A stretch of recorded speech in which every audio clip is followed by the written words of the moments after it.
Hi guys, Chris and PJ here live in the Dream Giveaway Garage. Hello, sir. Happy Thursday. Happy Thursday for us, but happiest Thursday for the winner of the Tundra. Yeah, he was amazing. So exciting. Jonas from the great and ever fun state of California. So congratulations, Jonas. And we can't wait to meet you here in the Dream Giveaway Garage, hopefully next month. We need to get him in here after we get the Hellcat winner in here. Still working on that award ceremony. PJ, who is out there ready to rock and roll today? Well, it's just you and us right now. You and I right now. We're working on it. Well, that's fine. PJ, you know there's 21 days left to enter to win the 57 Chevy Bel Air. We've talked a lot about this car, a lot of interest, and a little bit of confusion on it. Is it a Bel Air? Isn't it a Bel Air? What's better, a coupe or a post coupe? And I got to tell you, if you donate to help out charity, are you going to kick this out of your driveway? No way. You're going to dig it, you're going to have fun with it, you're going to drive it, you're going to take it to some car shows, maybe take it to a diner or a drive-through. And if there's still a drive-in, are there any left anywhere in America? Raise your hand. There used to be one in Tampa for the longest time. It's gone. I don't think there's any within 50 miles of where we are, PJ. Well, I'll tell you what, you might not have a drive-through movie theater or drive-in movie theater anywhere, but you'll look like you're going down. You'll look like you're going to one. Look at this thing. And remember, you used to throw the people in the trunk, living people, not dead people, and so you could get through. Or they'd say, everybody you could fit in the car, it's $1 for the movie, and so you put people in the trunk. And this in is the a back big seat. car. You'd be able to get a lot of people Put in this. a lot in there. That's what they used to do. And what kind of, I don't know if I know my movies from 1957. Ben-Hur, is that possibly from 57? Oh, we should have looked it up. We'll have to do that. Should have looked it up. Next week we're going to do famous movies from 19. Let's do your bracket game. Sure, all the different things. We're going to do the bracket game next week with the 57. So let's open the hood. Roger, this has got to be the easiest hood in the Dream Giveaway Garage. He makes it look easy, right? Right, boom. Look at that is a whole lot easier than the GTO. One-handed. Wow. Really cool here. Of course, before the Tesla ever had the frunk, the 57 Chevy has it. It's a lot of room here. Dual horns. That's what that is, PJ. And you can look here and you can see it's a small block Chevy. It's got those Ram exhaust manifolds on it. It's got an L-Brock intake, got a Brock carburetor on there. Looks like it's got power brakes, it's got power steering, it's got aftermarket air, got a stock style radiator on there. This is definitely not how it came. Definitely not how it came. So let's talk about that real briefly. So in 1957, the biggest Chevy engine that you could get was a 283, right? That was the V8. That was before the 327 came out. It was before the W block came out with the 348. Before the Mark IV big block came out with the 396 and the 427 and the 454. So the biggest V8 you could get in 1957 from Chevrolet was 283 cubic inches. So this is more horsepower than was available back then. Shortly after 57, I think you could start to get, when could you get a 327 in a Bel Air? I don't know that one. I'm going to have to look that up. PJ.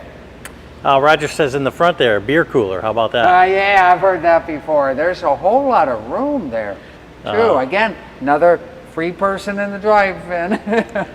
Rex says Ben-Hur 1959. Ben-Hur 1959. Okay, so what else would be there from that era? How about that Elizabeth Taylor movie, Black Beauty? What year is that? That's got to be around 57 or 56.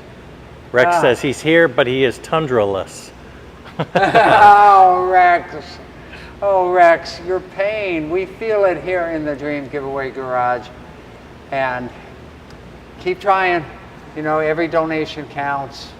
This is all a random pull from an independent accounting firm.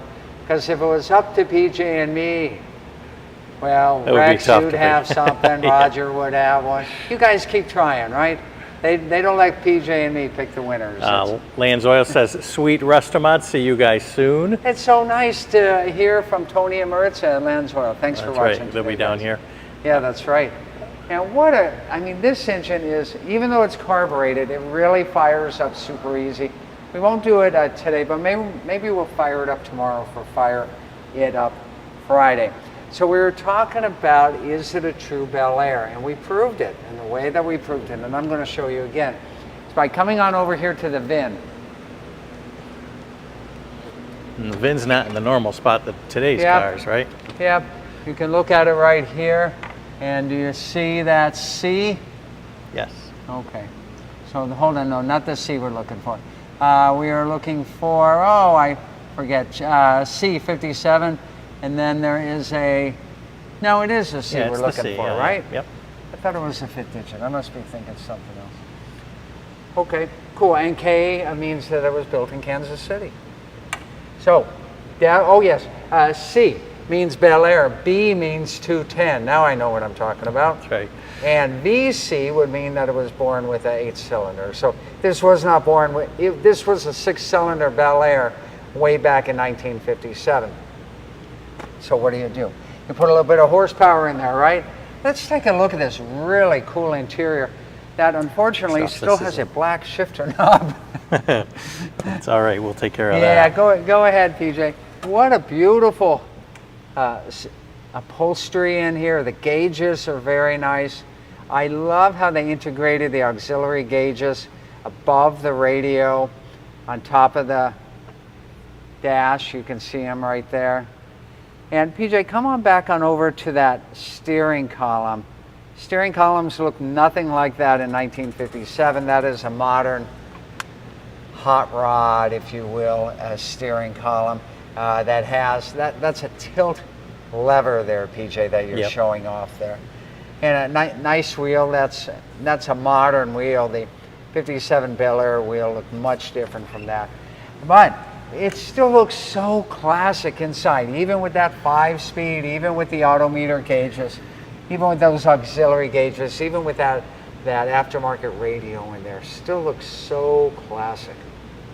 Now Rick says it needs a brushed stainless shifter to match the silver on the chrome. Ooh, that's a great idea. Yeah, that would be pretty neat. Yeah, like that as well. And PJ, show the headliner. We hardly ever show headliners except when we were showing it in the Monte Carlo.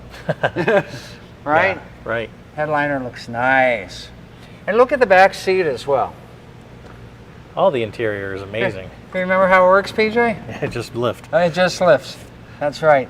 Beautiful. Beautiful, beautiful, beautiful. 21 days left. Last time I checked, that would be 3 weeks, PJ. That's right. 3 weeks from 3 today. 3 weeks left to enter the win. But ending up real soon, 4 days left of that NHRA trip to the U.S. Nationals. I'm trying to see if we can get someone from the NHRA here on Monday through the power of telecommunications to tell us a little bit more about the trip. So I'm working on that. Keep those fingers crossed. I didn't tell you that. Oh, I didn't hear that. Yeah. Yeah. So working on that. And what else? Oh, you know what else I was going to do? I was going to talk a little bit about design. So when a car came out in '57, do you know when the designers actually probably started their first sketches of this? I don't know. Is it like about 5 years earlier? Good guess. Maybe '53 they started on their sketches for the 55 through 57. So there's always, back in these days, there was a lag time between the design and the production. Again, they didn't have CAD drawings, so it took a while to get from styling to management. Clay. Right. Remember they used to model. Do clay models. So the '57 Chevy, the idea, the look of that was probably, you can look it up. Correct me if I'm wrong, or like PJ said, maybe 1953. When we look at the 1970 Camaro that's next to it, so you think 13 years. So now, think 13 years ago and how cars looked and how cars look today. They almost look exactly the same, right? Haha, but not from 1957 to 1970. So the design for this was probably done in '67 or '68. right? They try to get the second generation out kind of quick. So I'm going to look that up. But that just shows you how, over the course of 10 years, how the look changed, right? Dramatically. Over the course of 15 years, how the look dramatically changed. So these days, if you look at whatever car you pick, a Honda, no offense, PJ. You look at one from 15 years ago on the outside, it kind of looks like one today, right? Yeah, there's not much design change. There's not much design change. But what a huge design change that we had from 1957 to 1970 in America from Chevrolet, and such great vehicles as the 57 Chevy and the 70s E28. PJ? Let's see here. Robert says, I would love to have that American apple pie and Chevrolet. Baseball, apple pie, baseball, hot dogs, apple pie, and Chevrolet. That's how the commercial went. That's right. In the 70s, Thomas right? said this would be looking great rolling around Kentucky. Sure Really, would. yeah, Either of them would. And the Nova right there as well. PJ showed that. We kind of Yeah. got a Chevy row going on right here. Yeah, that I love it. Yeah, absolutely. So cool. So remember, guys, 21 days left to win that 57 Chevy. We will fire that up tomorrow. Congratulations to Jonas of the great and fun state of California for winning the Tundra. And thanks to Toyota Racing for being brought to you by and providing the Tundra for that giveaway. If you guys would like us to fire up a second vehicle tomorrow, pick a late model. And if we get enough requests, maybe I'll fire up 2 cars tomorrow. Sound good? Yes, that sounds good. Motorhead Mike says Jailhouse Rock in Elvis, 1957. Oh, there you go. That's 57. That's right. So a lot of good stuff that we can pull up. For Yeah, so 57. next week we're going to do the 1957 movies. We're going to play the bracket game. Sounds good. Okay, we'll see you guys tomorrow. More great fun, more great action, more great grand prizes. It only happens here in our favorite place.